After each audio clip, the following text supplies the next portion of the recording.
नमस्ते दोस्तों। आज जन्माष्टमी है और आज का दिन हम कृष्ण जी के जन्म के रूप में मनाते हैं। तो मेरी जो आज की कहानी है वो भी कृष्ण जी के ऊपर ही है और ये कृष्ण जी के बहुत ही प्रिय भक्त की कहानी है। हम राजस्थान वाले एक लाइन बहुत बार बचपन में सुनते आए होंगे, कर्मा बाई रो खींचड़ो। तो जो मेरी आज की कहानी है ये कर्मा बाई के ऊपर ही है। कहानी शुरू करने से पहले मैं आपको ये बता देना चाहूँगी कि कर्मा बाई जी जो थी वो नागौर ज़िले के मकराना के पास एक गांव है, वहाँ उनका जन्म हुआ था।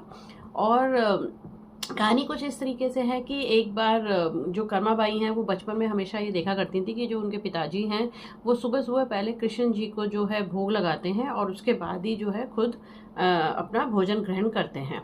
पर एक वक्त की बात थी कि उनके पिताजी को तीर्थ के लिए पुष्कर जाना था, पुष्कर स्नान के लिए जाना था।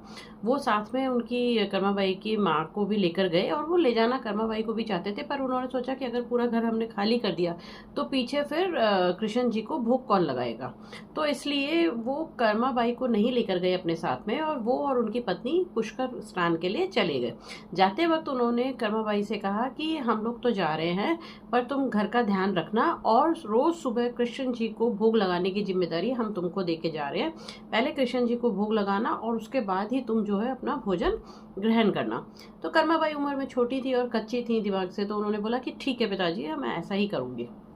अगले दिन सुबह कर्माबाई उठी और नहा धो के उन्होंने खींचड़ा बनाया और उसमें थोड़ा सा गुड़ डाला और घी डाला और उसको मिला के उन्होंने कृष्ण जी के सामने रख दिया और उन्होंने कहा कि ये मैंने आपके लिए बनाया है और आप इसे ग्रहण करें और जब जब आपको भूख लगे तब आप इसे खा लीजिएगा, तब तक मैं घर का पूरा काम अपना ख़त्म करके वापस आती हूँ। अब को थोड़ी देर बाद जब कर्माबाई अपना काम कर रही थी और बीच बीच में आके जब वो देख रही थी तो उन्होंने देखा कि भगवान ने तो अभी भोजन को छुआ तक नहीं है, उन्होंने खाना भी शुरू नहीं किया। तो उन्हें लगा कि हो सकता है इसमें थोड़ा गुड़ और घी कम डाला है मैंने, इसलिए भगवान को पसंद नहीं आया और इसीलिए वो नहीं खा रहे हैं। मैंने जैसा कहा कि वो उम्र में छोटी थी और दिमाग कच्ची उम्र थी उनकी, तो उनको ये विश्वास था कि जैसे उनके पिताजी जब भूख लगाते हैं तो भगवान जो है वो भोजन ग्रहण करते हैं, लेकिन मैंने भोजन अभी जो ये रखा है और भगवान तो खा ही नहीं रहे हैं। तो उन्होंने उसके अंदर थोड़ा और गुड़ डाला, थोड़ा और घी डाला और उसको मिला के भगवान से कहा कि अब आप इसे खा लीजिए, मैं काम करके आती हूँ। बट फिर थोड़ी देर बाद जब उन्होंने वापस आके देखा तो भगवान ने कुछ भी नहीं खाया। तब कर्माबाई वहीं बैठ गई और उन्होंने कहा कि भाई रोज जब मेरे पिताजी आपको खिलाते हैं तब तो आप खा लेते हैं, आज जब मैं आपको खिला रही हूँ तो अब आप नहीं खा रहे हैं। तो भाई ऐसा है, देखो अगर आपको मेरे पिताजी के हाथ से ही खाना पसंद है तो पिताजी तो कुछ टाइम तक अभी आने वाले नहीं हैं और जब तक आप खाना नहीं खाएंगे तब तक मैं भी नहीं खा सकती हूँ। इसलिए मेरा आपसे ये आग्रह है कि मतलब प्लीज़ आप ये जो खाना है, आप मैंने जो आपके लिए खिचड़ा बनाया है इसे आप ग्रहण करें। अब कर्माबाई का ये मनुआर देखकर भगवान भी जो हैं मतलब कहते हैं ना, उनका भी थोड़ा सा मन डोला और उन्होंने, ऐसा कहते हैं, ऐसा माना जाता है, ऐसा मैंने पढ़ा है और सुना भी है कि उन्होंने कर्माबाई को आवाज़ आई कि मैं कैसे भोजन ग्रहण करूं, तुमने पर्दा तो लगाया ही नहीं है। ये सुन के कर्माबाई ने अपनी चुन्नी से ही वहाँ पे पर्दा ऐसे करके तान दिया और उन्होंने उनसे फिर से एक बार भोजन ग्रहण करने के लिए आग्रह किया। उसके बाद देखते हैं कि भगवान ने जो है खाना खा लिया। अब ये कर्माबाई जी का रोज़ सुबह का ये नियम हो गया कि वो खिचड़ा बनाती और भगवान को चढ़ाती और भगवान वो खिचड़ा खा लेते और उसके बाद कर्माबाई जो है अपना खुद का खाना खाती। जब उनके पिताजी और माताजी वापस लौट के आए और उन्होंने ये सब जब देखा तो वो भी बहुत अचंभित हुए। उन्होंने कहा कि ये तो मतलब बहुत बड़ी बात थी कि भगवान भोजन कर रहे थे। तो इस तरीके से कहते हैं कि कर्माबाई जी को भगवान ने खुद उनके कहने पे खाना खाया था और ऐसा माना जाता है कि कर्माबाई ने अपने दिन के जो बुढ़ापे का जो समय है वो उन्होंने जगन्नाथपुरी के अंदर बिताया था। वहाँ पे भी वो रोज भगवान की पूजा करती और इसी तरीके से भगवान को भोग लगाती थी। एक बार ऐसे ही जब वो भगवान को भोग लगा ही रही थी तब एक छोटा बालक आया और उसने कर्माबाई से मतलब रिक्वेस्ट करा कि माँ मेरे को बहुत भूख लगी है, आप मुझे भोजन करा दें।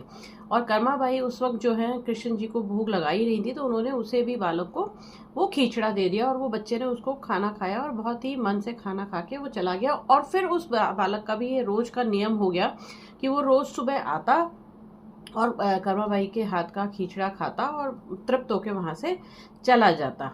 तो ऐसा कहा जाता है और ऐसा माना जाता है कि ये जो बालक था ये कोई और नहीं, खुद जगन्नाथ, भगवान जगन्नाथ थे।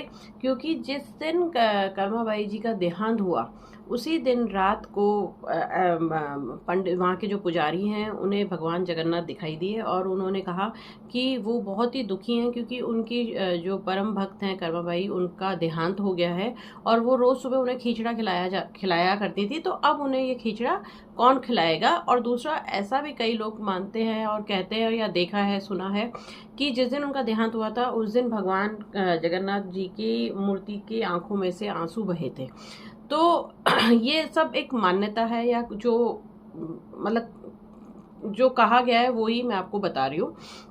लेकिन उस दिन के बाद से, जिस दिन पुजारी को भगवान जगन्नाथ सपने में दिखाई दिए थे और उन्होंने ये बात कही थी कि अब मुझे खिचड़ा कौन खिलाएगा, अगले दिन सुबह उठकर भगवान उन पुजारी ने ये कहा कि रोज़ सुबह, उस दिन से रोज़ सुबह जगन्नाथपुरी में भगवान जगन्नाथ को खिचड़ा का भोग लगाया जाता है और इस खिचड़ी को भी नाम दिया गया है कर्माबाई का खिचड़ा।